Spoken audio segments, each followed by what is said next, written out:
Porsche 911 has long been the only option for track-focused motoring, and in 911 GT3 trim, it sits at its sharpest edge. But its reign at the top could be in trouble, thanks to this, the twin-turbocharged V8 Mercedes AMG GT S. It begs the question, should Porsche be worried? We're in luck because we're at a racetrack today and we're going to pit these two cars against each other to see which is best.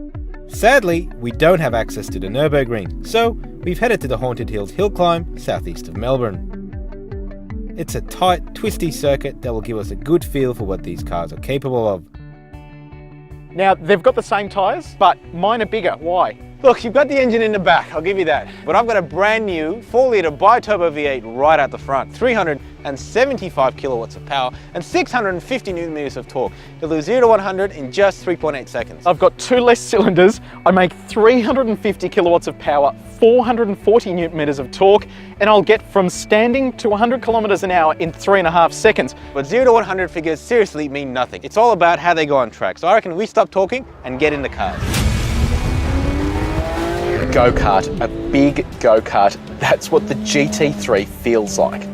The steering is razor sharp and feels directly connected to the wheels, while the chassis communicates every single crack and crevice of the road.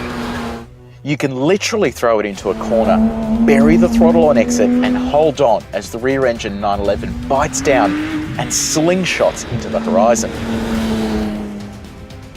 On this tight track, it boasts the best mid-corner agility and stability. The only thing better than its handling is the wail close to its stupendous 9,000 RPM redline.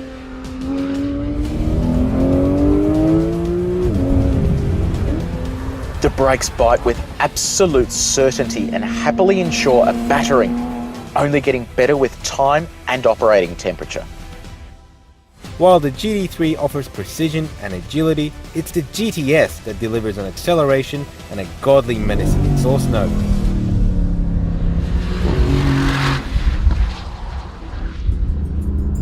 Cracks, pops and barks are the main highlights as the GTS works its way through its 7-speed gearbox. In the car's race mode, gear shifts are at their fastest and the GTS offers its most untapped racing experience. However, the steering remains unchanged and as such feels overly assisted. On the plus side, it sits dead flat through corners and despite the bulk of the engine over the front, it remains mostly composed. The brakes too are impressive and bite with confidence each and every time. And really now, just listen to that ridiculous engine and exhaust note. But how does it compare to the Porsche? In all honesty, that felt quicker around the corners. This felt quicker on the straights, and there aren't that many straights out there. This is meant to be the track car, whereas that does road and track. That's true. So I guess, which one would you buy? That's the question. If it was my money, I'd buy both. I'd take the yellow one. We came out of this test surprised. We weren't expecting a car from Mercedes AMG that delivers thrills and grand touring in one fierce package.